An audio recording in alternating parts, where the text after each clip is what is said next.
El gran maestro Krishnamurti dijo: cuando a un niño le enseñas que un pájaro se llama pájaro, el niño no volverá a ver el pájaro nunca más. Lo que verá será la palabra pájaro. Eso es lo que verá y sentirá. Y cuando alce los ojos al cielo y vea que ese extraño y alado ser echa a volar, ya no se acordará de que lo que hay allí es un verdadero y gran misterio. Ya no se acordará de que en realidad no sabe lo que es. Ya no se acordará de que esa cosa que vuela por el cielo está por encima de todas las palabras, de que es una expresión de la inmensidad de la vida. Es, en realidad, una cosa extraordinaria y maravillosa que vuela por el cielo. Pero en cuanto le asignamos un nombre, ya no creemos que sabemos lo que es. Vemos pájaro y casi lo damos por contado. Un pájaro, un gato, un perro, una persona, una taza, una silla, una casa, un bosque.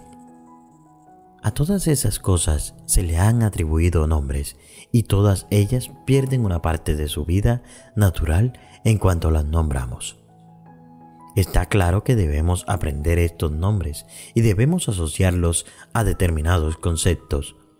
Pero si empezamos a creer que los nombres y que todos los conceptos que les asociamos son reales, entonces habremos emprendido ya el viaje que nos conducirá a quedarnos sumidos en un trance por el mundo de las ideas.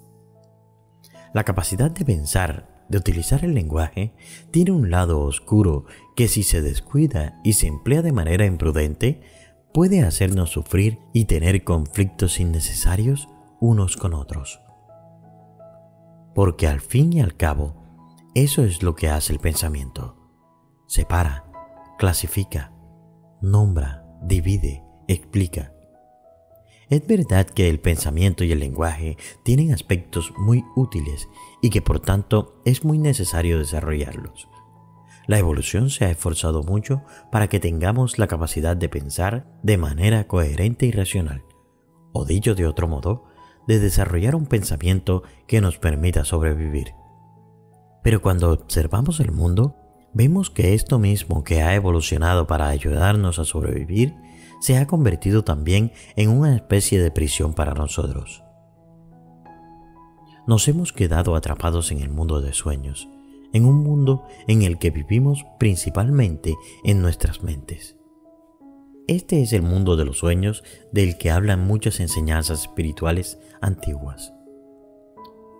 Cuando muchos sabios y santos antiguos dicen, «Tu mundo es un sueño», ¿estás viendo una ilusión? Se refieren a este mundo de la mente y al modo en que nos creemos nuestros pensamientos acerca de la realidad. Cuando vemos el mundo a través de nuestros pensamientos, dejamos de conocer la vida tal como es, de conocer a los demás tal como son. Cuando yo tengo un pensamiento acerca de ti, es una cosa que he creado. Te he convertido en una idea. Si tengo una idea acerca de ti y me la creo, te he degradado de un cierto modo. Te he convertido en una cosa muy pequeña. Así nos comparamos los seres humanos.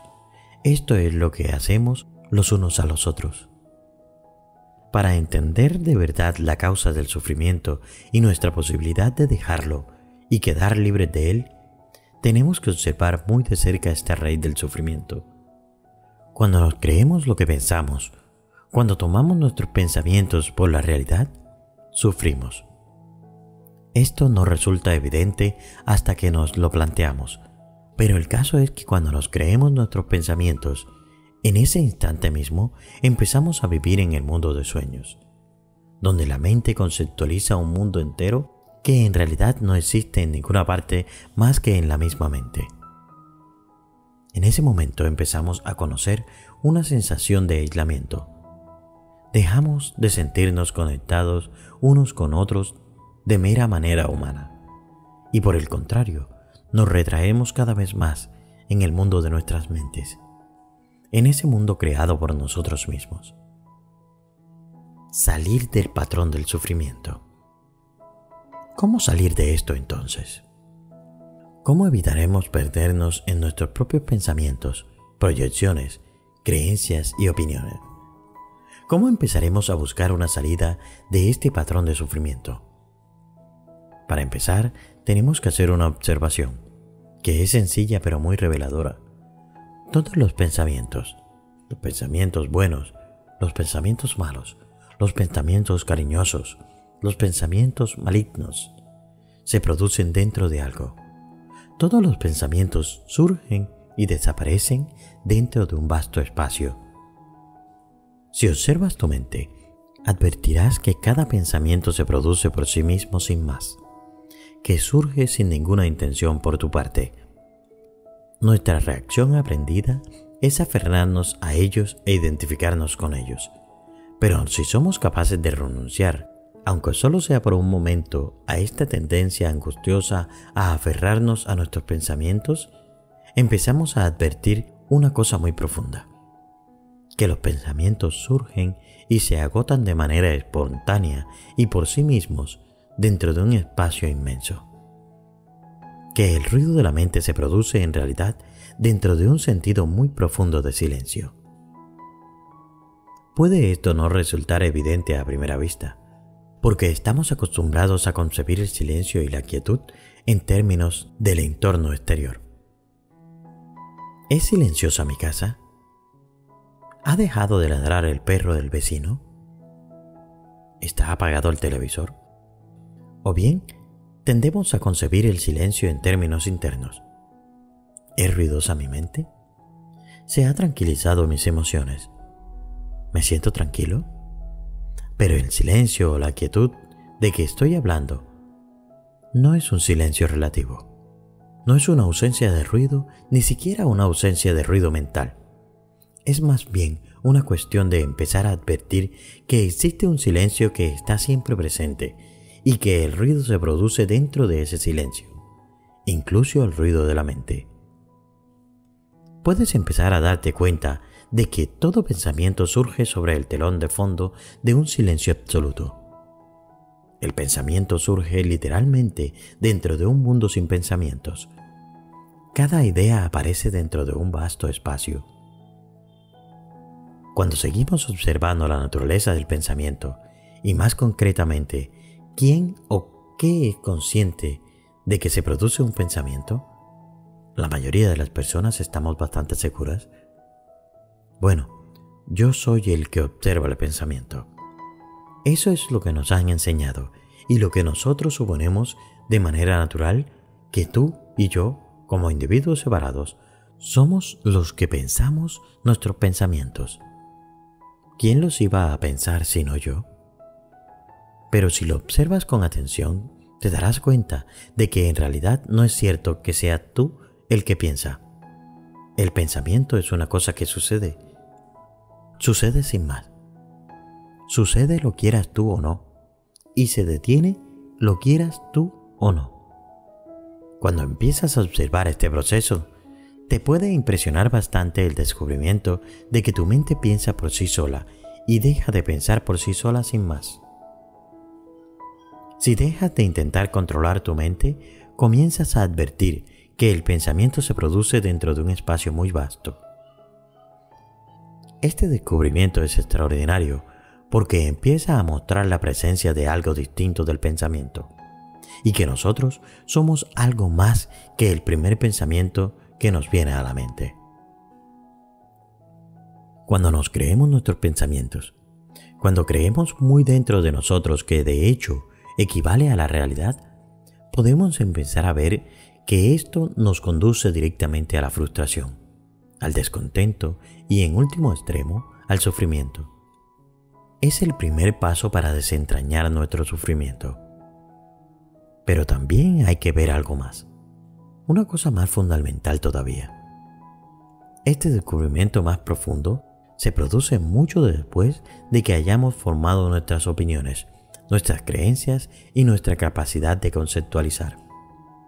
¿A qué se debe que a pesar de que hemos empezado a advertir que son nuestras mentes las que nos hacen sufrir, seguimos haciéndonos tan profundamente y con tanta vehemencia en ellas?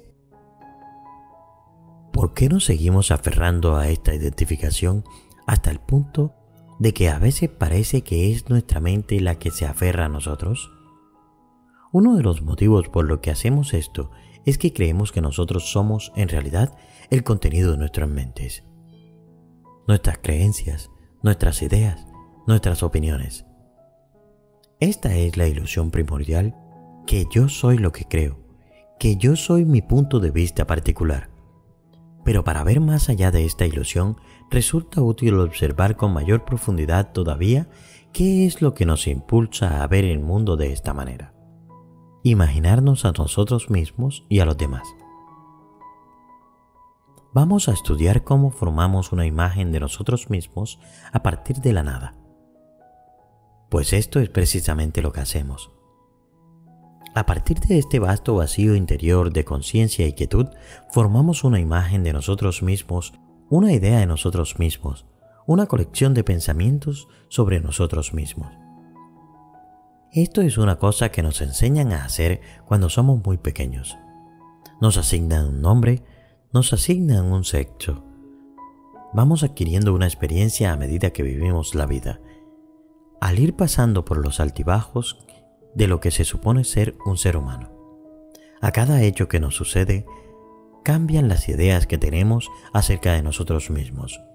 Vamos acumulando poco a poco ideas acerca de ese que nos asignamos que somos. Al cabo de mucho tiempo, cuando tenemos 5, 6 años, ya tenemos los rudimentos de una autoimagen. La imagen es una cosa que valoramos mucho en nuestra cultura. Mimamos nuestra imagen, vestimos nuestra imagen, procuramos imaginarnos que somos más o mejores o incluso menos de lo que somos en realidad. En suma, vivimos en una cultura en la que se atribuye un gran valor a la imagen que nos proyectamos a nosotros mismos y que proyectamos a los demás. Así pues, en la práctica, todos andamos por la vida presentándonos a nosotros nuestras imágenes y nos relacionamos unos con los otros como imágenes. Sea quien sea que creamos que es otra persona, no será más que una imagen que tenemos en la mente. Cuando nos relacionamos unos con otros desde el punto de vista de la imagen, no nos relacionamos con quién es el otro, solo nos relacionamos con quien nos imaginamos que es el otro. Y después nos extraña que no nos relacionamos bien, que tengamos discusiones y que nos entendamos tan radicalmente mal los unos con los otros.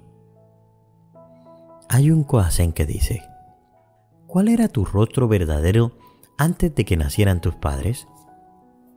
Naturalmente, si tus padres no habían nacido todavía, tampoco habías nacido tú. Y si todavía no habías nacido, no tenías ni cuerpo ni mente. Así pues, si no habías nacido, no podías percibir una imagen propia. Es una manera de preguntar por medio de un acertijo. ¿Qué eres tú en realidad cuando miras más allá de todas las imágenes y de todas las ideas acerca de ti mismo? Cuando miras de manera absolutamente directa aquí y ahora, cuando te basas completamente en ti mismo y miras por debajo de la mente, por debajo de las ideas, por debajo de las imágenes. La pregunta es: ¿estás dispuesto a entrar en ese espacio, en el lugar donde no se arroja ninguna imagen, ninguna idea? ¿Estás verdaderamente dispuesto y preparado para ser así de libre y así de abierto? La decisión es tuya. Recuerda que la mejor forma de agradecer es suscribirte al canal. Ahora te dejo este video para que lo veas a continuación. Es complemento de lo que acabas de escuchar. Gracias y nos vemos en el silencio.